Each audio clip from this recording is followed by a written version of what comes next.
मैं बोलूं तो फिर चुप रहना पड़ेगा, चुप रहना पड़ेगा।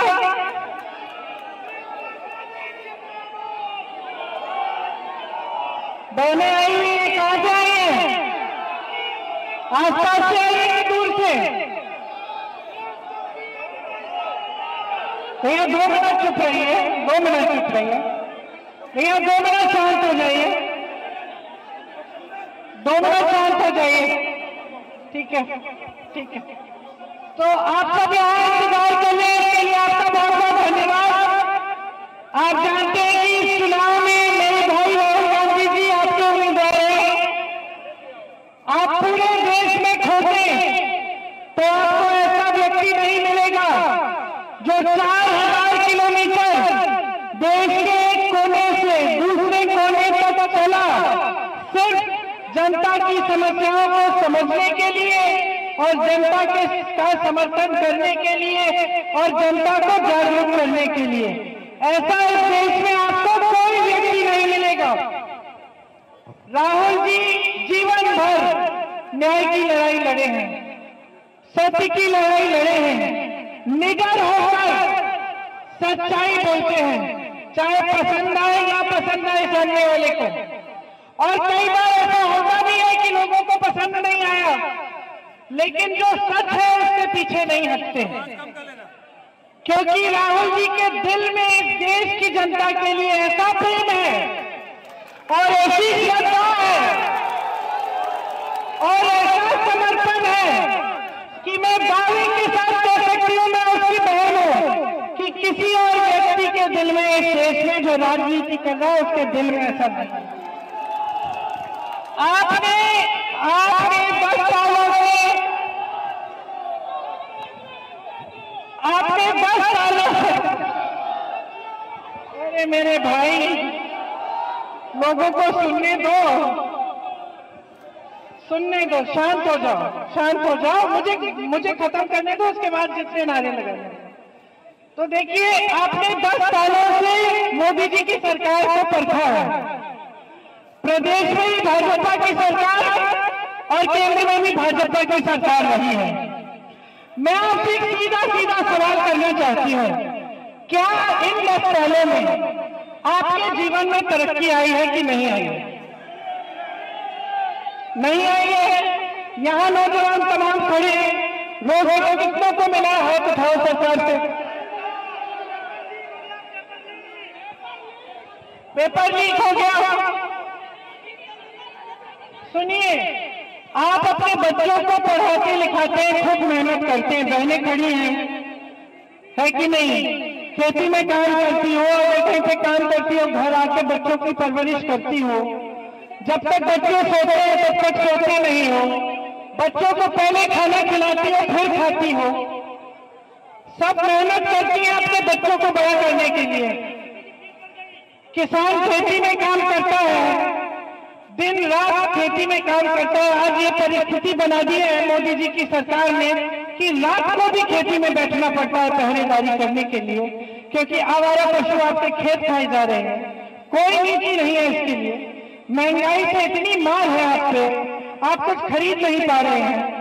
घर में कोई समस्या होती है, घबराहट होती है कि पैसे कैसे देंगे, इलाज करवाना पड़ता है, फीस भरनी पड़ती है।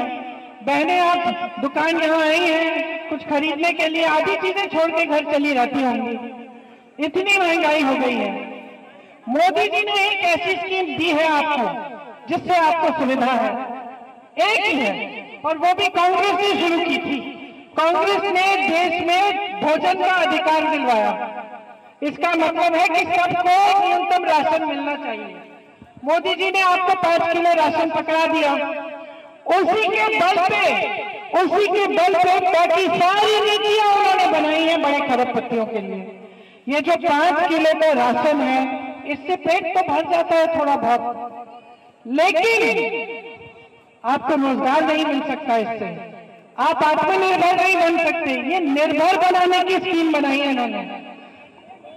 ये छत्तीसगढ़ में 35 किलो कांग्रेस की सरकार दे रही थी, भाजपा की सरकार आई 5 किलो कर दिया उसको। ये स्कीम अच्छी तब होगी जब इसके साथ साथ शिक्षा की स्कीम भी होती, पेपर लीक बंद करवाने की स्कीम भी होती, रोजगार दिलवाने की स्कीम भी होती, जो सब स्नातक पास बच्चे हैं उसके लिए स्कीम पास होती, लेकिन ये सब नहीं है।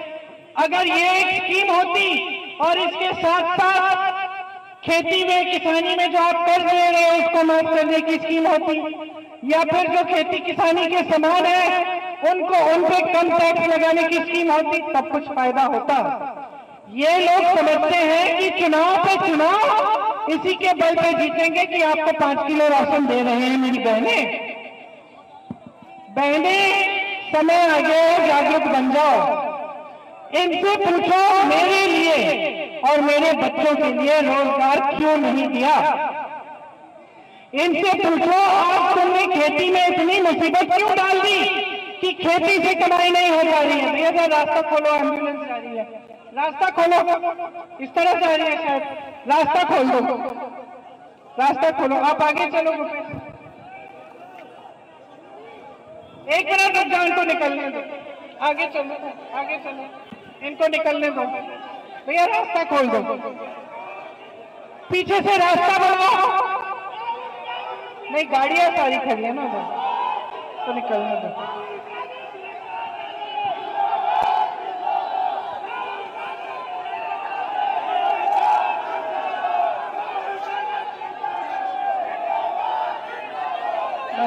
बस रुक जाओ। तो देखिए, सुन लीजिए,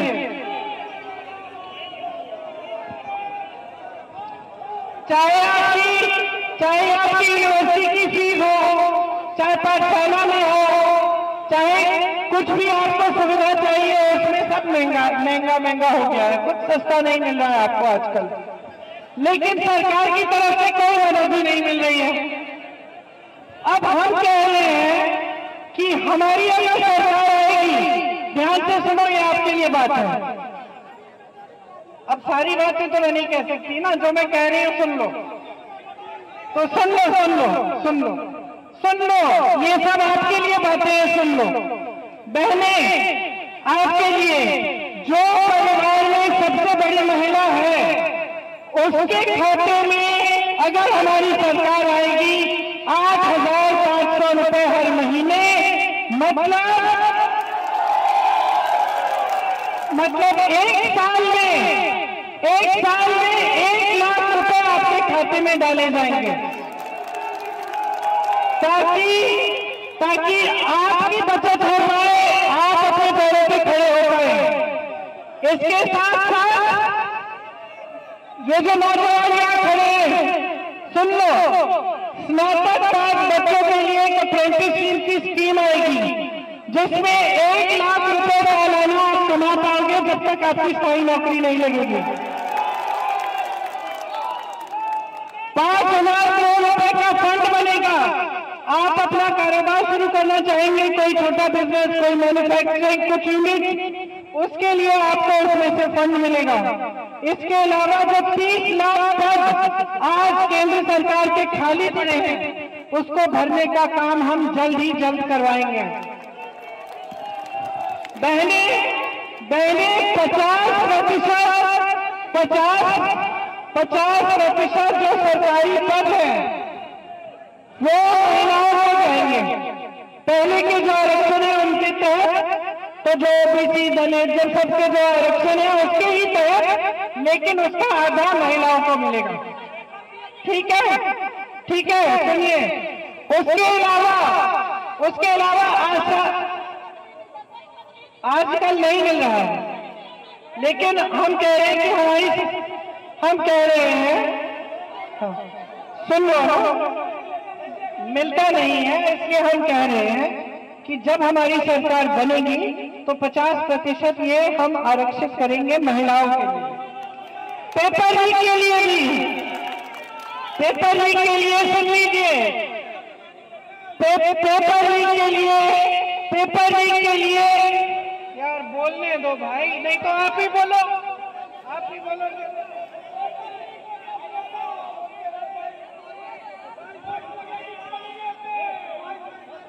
देखिए, पेपर लीक के लिए एक जॉब कैलेंडर निकालेंगे। जॉब कैलेंडर में जिस दिन आपकी परीक्षा है, जिस दिन आपका रिजल्ट निकलेगा, जिस दिन आपकी नियुक्तियां निकलेंगी, वो सब पहले से हम तय करेंगे। अगर कोई अधिकारी उसको आगे पीछे करने की कोशिश करे तो उसके बाद सख्त कार्रवाई होगी। पेपर लीक को रोकने के लिए बहुत सख्त कानून लाएंगे हम, ताकि ये आपकी जिंदगी जिस तरह से बर्बाद हो रही है ना, ऐसे बच्चे जो 2-2 बार 3-3 बार परीक्षा दे रहे हैं, ये सब हम बंद कराएंगे। अग्निवीर की स्कीम जानते हैं आप, हम उसको रद्द करेंगे। किसानों के लिए जितने भी आपके किस खेती के लिए आप सामान इस्तेमाल कर रहे हो, उस पे आजकल जीएसटी है, जीएसटी से मुक्त होंगे वो सारे सामान। उसके अलावा जो कर्ज है आपके, जो किसानों के कर्ज हैं, जो मोदी जी की सरकार में 1 भी रुपया माफ नहीं हुआ है, लेकिन बड़े बड़े खरबपतियों के 16 लाख करोड़ रुपए इन्होंने माफ किए हैं। आज ये कह रहे हैं, भाषण में इन्होंने आज कहा है कि राहुल जी अडानी अंबानी का नाम नहीं ले रहे हैं। अरे वाह, रोज तो लेते हैं, रोज हम इनकी सच्चाई आपके सामने इनका खुलासा करते हैं। रोज हम आपको कहते हैं कि बड़े खरबपतियों की इनके साथ गांठ है। सारे कर्ज इन्होंने इनके माफ किए 16 लाख करोड़ रुपए। यहाँ उत्तर प्रदेश में जहाँ इनकी सरकार है, केंद्र में भी और प्रदेश में भी, यहाँ के किसान 1-1 लाख रुपए के लिए आत्महत्या कर रहे हैं। उनके लिए एक कर्ज माफ नहीं हुआ 1 रुपए का। इसका जवाब दें मोदी जी, इसका जवाब दें कि क्या काम किया है। 10 सालों के लिए इन्होंने सिर्फ आपको बहकाया है बस। इस देश की जितनी भी संपत्ति है सारी अपने खरबपति मित्रों को दे दी है। देश के बंदरगाह, देश के हवाई अड्डे, देश का कोयला, देश की जो बिजली बनाने वाले जो पावर के हैं, बड़ी बड़ी संस्थाएं होती थी, यहाँ इतने खोले थे हम लोगों ने, BHEL, रायबरेली, अमेठी में, इनके सारे सब्सिडरी अपने खरबपति मित्रों को बेच दिए हैं, ताकि आस्ते आस्ते इनका निजीकरण हो जाए। निजीकरण का मतलब क्या है? आरक्षण नहीं मिलेगा। समझ लो क्या हो रहा है इस देश में। इस देश में जब देश की जनता को कमजोर करने की नीति बन रही है, खरबपतियों को मजबूत बनाने की, आपके अधिकारों को कमजोर बनाने की, संविधान को कमजोर करने का। संविधान क्या करता है? आपको हक देता है। बहनें यहाँ खड़ी हो, वोट दोगी, ये अधिकार आपको संविधान ने दिया है। इस संविधान के लिए आपके पूर्वज लड़े हैं। यहाँ रायबरेली में सबसे पहला किसान आंदोलन 103 साल पहले हुआ था। पहली बार जब मेरे परिवार के सदस्य यहाँ आए, आपकी जागरूक जनता खींच के लाई। ये नहीं है कि आप लोग हमारे पास आए, हम आपके पास आए। पंडित जवाहरलाल नेहरू 103 साल पहले जब यहाँ के किसानों ने ब्रिटिश साम्राज्य के खिलाफ आंदोलन किया, तब यहाँ आए। इसका मतलब क्या है कि आपका एक राजनीतिक इतिहास है, जागरूकता का इतिहास है। ये भाजपा के लोग कहते हैं परिवारवाद का इतिहास है, इनको कुछ समझ में नहीं आता। आपका इतिहास जो है वो जागरूकता का इतिहास है, लोकतंत्र को मजबूत बनाने का इतिहास है। जब आपको कुछ अच्छा नहीं लगा तब भी आपने निर्णय लिया है। चाहे मेरे परिवार का कोई खड़ा हुआ इंदिरा जी के समय में, आपको कुछ अच्छा नहीं लगा, आपने उनके खिलाफ भी निर्णय लिया। ये आपकी जागरूकता है कि आपने बड़े से बड़े नेताओं को बताया कि हमें ये पसंद नहीं आया, इस चीज को आप बदल दीजिए। और वो बड़े से बड़े नेता, उनके दिल में आपके लिए इतनी श्रद्धा थी कि गुस्साए नहीं आपके ऊपर, डांटा नहीं, नाराज नहीं हुए आपसे। उन्होंने कहा जनता जागरूक है, सही कह रही है, मुझे सुनना चाहिए। बदलाव लाई, बदलाव लाके वापस आई, आपने फिर से जिताया। ये आपकी जागरूकता है, ये आपकी खासियत है। अगर मेरे परिवार के सदस्यों ने 4 पुश्तों के लिए आपके लिए काम किया, आपकी सेवा की, आपके प्रति समर्पित रहे, तो आप भी अपनी जिम्मेदारी पुश्तों से निभा रहे हैं इस देश के लिए। हम इस बात को गहराई से समझते हैं। जिस चीज को ये लोग परिवारवाद कहते हैं, ये परिवारवाद नहीं है, ये सेवा की भावना है, ये श्रद्धा की भावना है।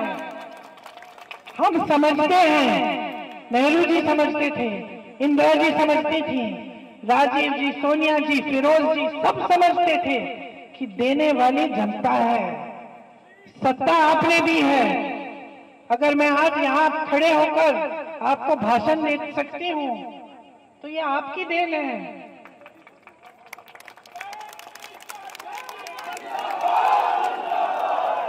तो अगर हम जिम्मेदारी से आपके प्रति अपनी ड्यूटी निभाते हैं तो हम इसलिए निभाते हैं क्योंकि हम समझते हैं कि ये जनता जागरूक जनता है। इस जनता ने इस देश को बनाया है। ये सारे जो सरकारी संस्थान हैं जिनको जो मोदी जी दे रहे हैं अपने दोस्तों को, ये सारी आपने बनाई है। ये खेती जो आप करते हैं दिन रात, ये जो पहरेदारी कर रहे हैं आप अपने खेतों में, जो पसीना बहा रहे हैं सिर्फ अपने बच्चों की परवरिश के लिए नहीं है, ये इस देश की अगली पीढ़ी के लिए कर रहे हैं। आप इस देश के अन्नदाता हैं। मेरी बहनें यहाँ खड़ी हैं, दिन रात मेहनत करती हो, अपने बच्चों को बड़ा करती हो, लेकिन आप इस देश की अगली पीढ़ी को बड़ा कर रही हो। ये हमारी जिम्मेदारी है कि हम आपको मजबूत बनाएं। ये हमारी जिम्मेदारी है कि आपके बच्चों का भविष्य उज्जवल हो, कि आपको सेहत की सुविधा मिले, कि आपको शिक्षा की सुविधा मिले, कि आपको हर सुविधा मिल पाए। और आज जो सरकार है वो आपकी सारी संपत्ति इकट्ठा करके किसी और को दे रही है, बड़े बड़े खरबपतियों को। उनके लिए एक दिन में गुजरात में एयरपोर्ट अंतरराष्ट्रीय बन रहा है और उसी जगह थोड़ा आगे जाइए वहां एयरपोर्ट ही नहीं है, कोई पहुंचने का साधन ही नहीं है। तो ये क्या हो रहा है देश में? इसके प्रति आपको जागरूक होना है। ये संविधान बदलने वाली बातें, ये आपको कमजोर करने वाली बातें, ये जो टीवी पे हर रोज आपको दिखाया जा रहा है, ये सच्चाई नहीं है। टीवी की सच्चाई नहीं है। सच्चाई ये है कि ये लोग सिर्फ खरबपतियों के लिए सरकार चला रहे हैं। पूरी तरह से इन्होंने गरीबों को, किसानों को, मजदूरों को, मेरी बहनों को नकारा है। आपकी समस्याओं का कोई समाधान नहीं निकाला है। अब संविधान बदलना चाहते हैं। बचेगा क्या? बचेगा क्या? बताइए, बचेगा क्या? इस संविधान ने सब कुछ दिया है। तो मैं सिर्फ आपको ये कहने आई हूं कि आप जागरूक हो। एक जागरूकता का इतिहास है यहाँ का, 103 साल पुराना। यहाँ गांव-गांव में जाती हूँ, मुझे स्वतंत्रता सेनानी का परिवार मिलता है। गांव-गांव में आजादी की लड़ाई किसने लड़ी है? गांव-गांव में कार्यकर्ता है, एक पार्टी के नहीं लेकिन सब पार्टियों के। तो यहाँ राजनीतिक जो जागरूकता है बहुत है। इसीलिए मैं आपसे कह रही हूँ, यहाँ से संदेश भेजो पूरे देश में। हमें लोकतंत्र को मजबूत करना है, हमें इस देश के संविधान को बचाना है, हमें इस देश में ऐसी सरकार लानी है जो हमारी संपत्ति हमारे हाथों में हमें वापस दे। और इसका प्रमाण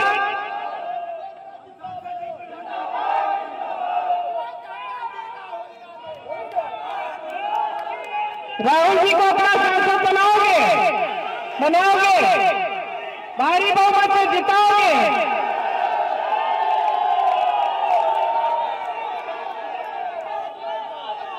तो आपको दो लोग मिल जाएंगे,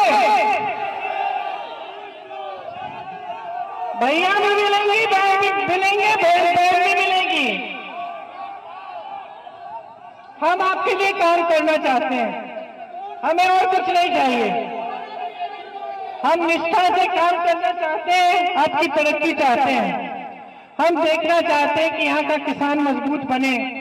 ये जो मुश्किलें हैं, ये जो जीएसटी, पेट्रोल डीजल के दाम इतने बढ़ गए हैं, मिट्टी का तेल नहीं मिलता, ये जो आपकी मुश्किलें इतनी बढ़ गई हैं, हम इनको घटाना चाहते हैं। हम आपको समर्थन देना चाहते हैं कि आप इनका सामना कर पाओ। इसीलिए हमने इतनी सारी हम स्कीम लाए हैं, चाहे नौजवानों के लिए, किसानों के लिए, बहनों के लिए।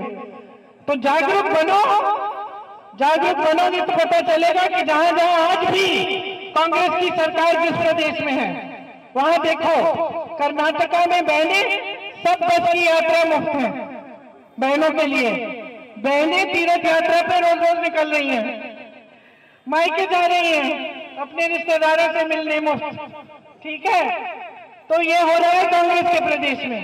किसानों के कल माफ हो रहे हैं, अच्छी अच्छी स्कीमें हैं, 2-2 हजार रुपए मिल रहे हैं महिलाओं को खाते में। आज भी ओपीएस चल रहा है, पुरानी पेंशन वाला स्कीम। तो ये सारी चीजें आप ये जानकारी लीजिए, जागरूक बनिए और इस बार राहुल भैया को यहाँ से जिताइए, अपना सांसद बनाइए।